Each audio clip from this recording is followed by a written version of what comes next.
यह कहानी एक उकाब और एक किसान की है।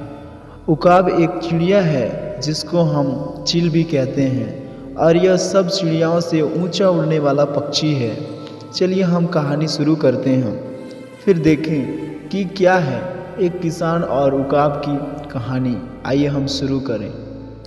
एक उकाब थी और वह एक जंगल में एक पेड़ में घोंसला बनाकर रहा करती थी और माँ उकाब के 2 अंडे थे। एक दिन क्या होता है कि माँ उकाब भूख में जंगल में अपने लिए भोजन तलाशने को चली गई। माँ उकाब के जाने के बाद जंगल में एक किसान आता है और वह जंगल में इधर उधर घूमता फिरता हुआ माँ उकाब के घोंसले तक पहुंच जाता है। वह किसान घोंसले को देखता है, उसमें 2 अंडे थे।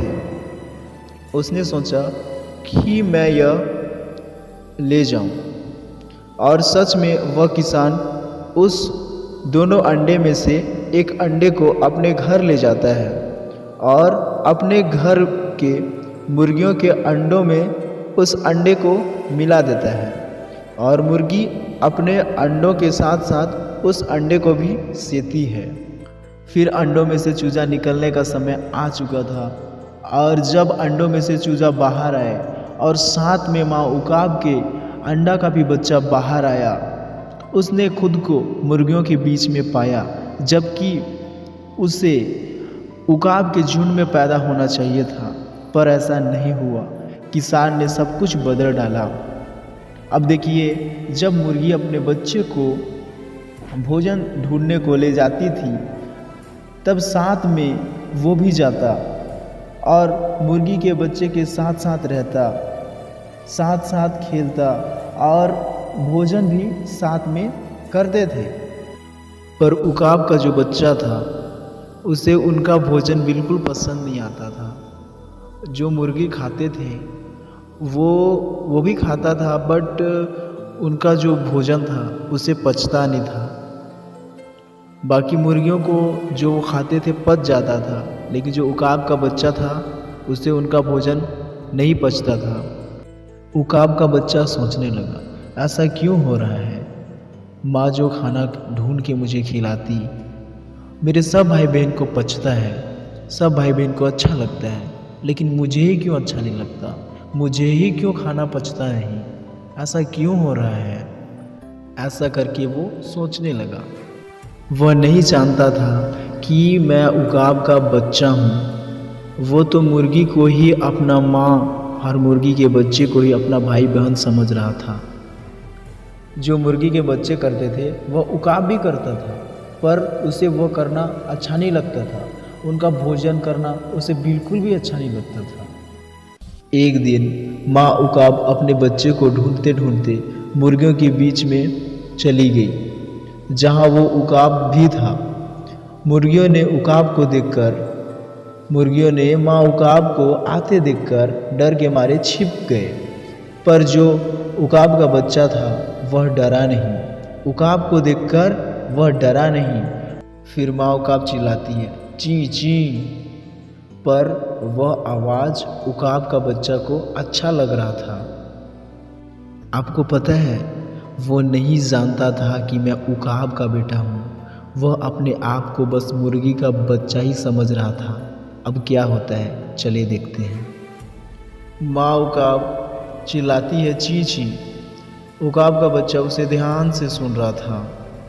वह आवाज़ उसे अच्छा लग रहा था, वह आवाज़ उसे जाना पहचाना सा लग रहा था। तब माँ उकाब ने उसे देखते ही पहचान गया और कहता है, मैं हूँ तेरी माँ, तू मेरा बेटा है।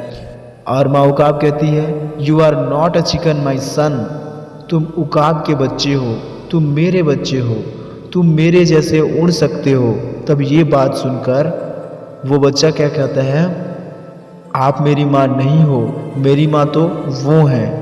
वह मुर्गी को बोल रहा था, मुझे इसी ने पैदा किया है, यही है मेरी माँ। माँ उकाब कहते हैं, नहीं बेटा, इसके पीछे बहुत बड़ा रहस्य है, तुम नहीं जानते। तब किसान कैसे करके उकाब का अंडा लेकर मुर्गियों के बीच में डाल दिया। ये वाला कहानी बताई माँ उकाब ने। तब बच्चा को थोड़ा सा लगा कि मैं उड़ सकता हूँ, मुझे विश्वास नहीं होता।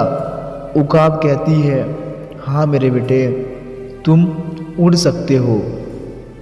बच्चा कहता है, पर कैसे? माँ उकाब कहती है, मैं तुम्हें सिखाऊंगी। तुम्हारा जगह इस धरती के मुर्गियों के बीच में नहीं है, तुम आसमान में उड़ने वाले उकाब हो। यह जानकर उकाब का बच्चा हैरान हो गया और जानना चाहा। वह पीछे आया और सत्य को खोजना चाहा। जैसा कि प्रभु का वचन कहता है, ढूंढोगे तो पाओगे। और उकाब का बच्चा सत्य को ढूंढना चाहा और उसने पाया कि मैं मुर्गी का बच्चा नहीं, मैं तो आसमान में उड़ने वाले उस उकाब का बेटा हूँ। मेरी जगह यहाँ नहीं, मेरी जगह तो आसमान में है। और माँ उकाब उसे उड़ना सिखाती। बच्चा मुर्गियों के बीच में रह करके मुर्गियों के जैसे उसका भी आदत हो गया था। पर माँ उकाब उसे उड़ना सिखाती गई और बच्चा गिरता फिर उठता, ऐसे करके पूरे 6 दिन बीत गए। पर 7वां दिन क्या होता है मेरे भाई? 7वां दिन उकाब का बच्चा आसमान में उड़ता है। ओ प्रभु, तेरा धन्यवाद हो लॉर्ड कि तूने उस बच्चे को मुर्गियों के झुंड में से निकाल कर तूने आसमान में उड़ना सिखाया, क्योंकि वो उकाब का बेटा था। प्रभु आज मेरे भाई बहन भी लॉर्ड आज मुर्गियों के बीच में पाए जाते हैं लॉर्ड। खुदावंद वो नहीं जानते परमेश्वर पिता कि वो उकाब के बच्चे हैं। हे खुदा, उनकी आंखें को खोल दे लॉर्ड। हे प्रभु यीशु मसीह, उनके दिमाग को खोल दे प्रभु यीशु मसीह, उनकी समझ को खोल दे परमेश्वर पिता, कि वो जानने पाए मैं मुर्गियों का नहीं, मैं तो उस उकाब का बेटा हूँ जो आसमान में उड़ता है। प्रभु मैं तेरा धन्यवाद करता हूँ पिता। मैं जानता हूँ परमेश्वर पिता कि तू उन्हें सबको निकाल कर ले आएगा। आमीन। इससे यह पता चलता है कि कहीं ना कहीं कुछ न कुछ गड़बड़ी है। क्या हम गलत राह में तो नहीं? क्योंकि नीति वचन 16:25 भी कहता है, ऐसा भी मार्ग है जो मनुष्य को सीधा जान पड़ता है, लेकिन अंत में मृत्यु है। हमें यह जानने की बहुत ज़रूरी है कि हम भी तो मुर्गियों के बीच में नहीं, क्योंकि मुर्गी भी तो उकाब की तरह दिखता है। अब कैसे दिखता है? मुर्गी भी एक पक्षी का जाति है, उसके भी 2 पंख होते हैं, पर वह उकाब की तरह उड़ नहीं सकती। मुर्गी के भी 2 आँखें होती हैं, पर वह उकाब की तरह सारी जहां को देख नहीं सकती। यार, सब कुछ मिलता जुलता है, पर उकाब अनदेखने चीज को देखता है जो मुर्गी देख नहीं सकती। मेरे भाई मेरे बहन, ये वचन का वह प्रकाशन है जिसे सिर्फ उकाब के बच्चे ही समझ पाएंगे, उकाब के बच्चे ही देख पाएंगे। मुर्गी इसे देख नहीं सकती। हम इस मुर्गी को मत्ती 13:14 में देखते हैं। मुर्गी देखते हुए भी नहीं देख सकती, सुनते हुए भी नहीं सुन सकती। इसे तो वचन का प्रकाशन के प्रति अंधा किया गया है कि उकाब के बच्चे बाहर आए। मेरे भाई और मेरे बहन, हर कोई नहीं समझ सकता। इसे तो विशेष प्रकार के लोग ही समझेंगे, सिर्फ वही, और कोई नहीं समझ सकता। परमेश्वर का वचन का प्रकाशन उसी को ही दिया गया है, सिर्फ उसी को ही। आप जितना भी बाइबल पढ़ लें, आप जितना भी बाइबल कॉलेज कर लें, अगर आपके पास वचन का प्रकाशन नहीं है तो भैया मेरे बहन, आपके पास कुछ भी नहीं है। क्योंकि बिना सूर्य के प्रकाशन के बगैर कभी भी फल पक नहीं सकता। ठीक उसी तरह दुल्हन को पकने के लिए वचन का प्रकाशन का होना बहुत जरूरी है। मैं ये नहीं कहता कि आप बाइबल मत पढ़ो और खोजो आखिर सत्य क्या है, क्योंकि बाइबल ये भी कहती है हमें सत्य तो लगेगा जिसमें हम चल रहे हैं, पर क्या पता रास्ते में खाई हो सकती है। यार प्लीज़, मैं आपको इस बातों में फोर्स कर रहा हूँ। जिस रास्ते में आप चल रहे हैं प्लीज़ उसे जांचो। यूं ही प्रार्थना, दुआ, उपवास करने में कुछ नहीं होगा। फकी फरीसी भी तो उपवास करते थे, वे तो सप्ताह में 2-2 बार उपवास करते थे, पर फिर से वही करते थे जो पहले करते थे। देखिए, मैं आपको बताना चाहता हूँ, मसीह में 3 प्रकार के विश्वासी हैं: ढोंगी विश्वासी, विश्वासी और एक सच्चा विश्वासी। मैं ये नहीं कहता कि आप उपवास ना करो, प्रार्थना भी करो, उपवास भी करो, संगति भी करो, पर इतना ही करने से हमें स्वर्ग राज्य नहीं मिलेगा। ये करना अच्छी बात है, हमें प्रभु के निकट लाता है ये सब चीज़, लेकिन हमें और भी बातों को ध्यान देना है। हमें फकी फरीसी की तरह नहीं होना है। देखिए, फकी फरीसी भी हैं जो कि सप्ताह में 2-2 बार उपवास करते थे, पर क्या करते थे? उपवास तो करते थे, लेकिन बाद में फिर वही करते थे जो वो पहले किया करते थे। देखिए, प्रार्थना, दुआ, उपवास, संगति, ये तीनों चीज़ हमें प्रभु के निकट लाती हैं, लेकिन इन सभी को करते करते हमें साथ में सत्य को भी ढूंढना है, क्योंकि परमेश्वर का वचन कहता है, सत्य को जानो, सत्य तुम्हें स्वतंत्र करेगा। चलिए हम अपने टॉपिक पे आते हैं। तो मैं क्या बोल रहा था, 3 प्रकार के विश्वासी के बारे में मैं आपको बता रहा था। देखिए, जो ढोंगी विश्वासी है, पहला विश्वासी जो ढोंगी विश्वासी है, वह जो टाइम से चर्च आता, वचन पढ़ेगा, बड़ी बड़ी बातें कहेगा, पर वो कभी भी खुदा के वचन को फॉलो नहीं करेगा। दूसरा विश्वासी, मसीह विश्वासी, वह जो डेली चर्च आता, खुदा के वचन को पढ़ता, खुदा के हर एक संगति को अटेंड करता, पर खुदा को वो पहला स्थान नहीं देता। आइए हम तीसरा विश्वासी के बारे में जानें। तो तीसरा विश्वासी क्या है? एक सच्चा विश्वासी है। वह जो टाइम से चर्च आएगा, खुदा के वचन को सुनेगा, खुदा के वचन को पढ़ेगा।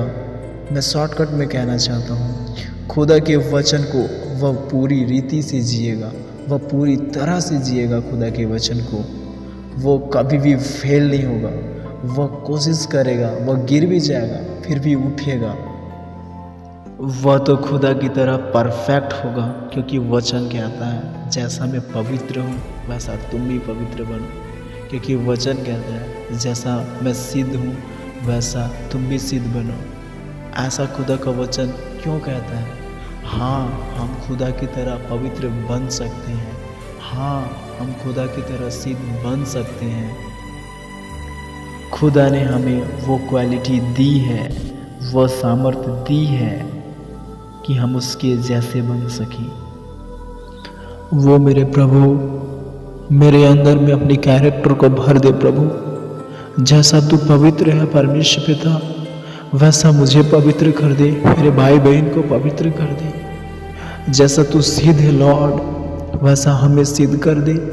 ओ खुदावंद परमेश्वर पिता, हमें अपने पवित्र आत्मा से भर, अपने पवित्र आत्मा के फलों से भर पिता।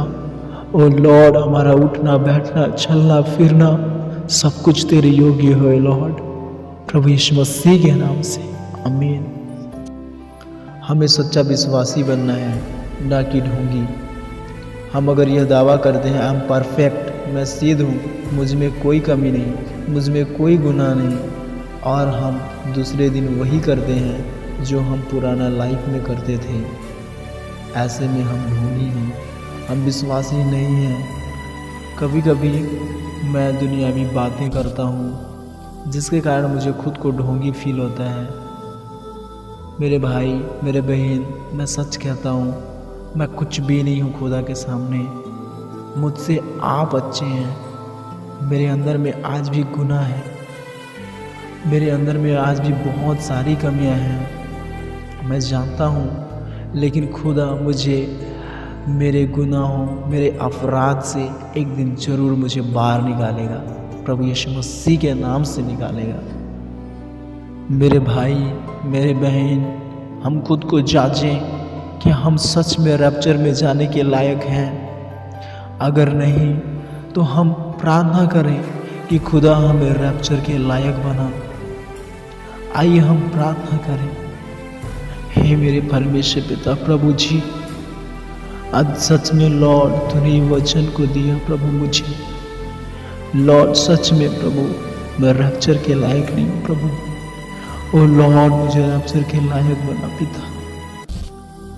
ओ प्रभु मेरे अंदर में आज भी बहुत सारी कमियां हैं प्रभु, बहुत सारी गुनाह है लॉर्ड। प्लीज लॉर्ड मुझे रैप्चर के लिए तैयारी कर प्रभु, कि जब आए लॉर्ड आप मैं रेडी रहूं प्रभु, और यूं ही पलक झपकते उठा लिए जाऊं। लॉर्ड मुझे रैप्चर के लायक बना, मेरे भाई बहन को रैप्चर के लायक बना। प्रभु यीशु मसीह के नाम से मांगता हूँ, आमीन।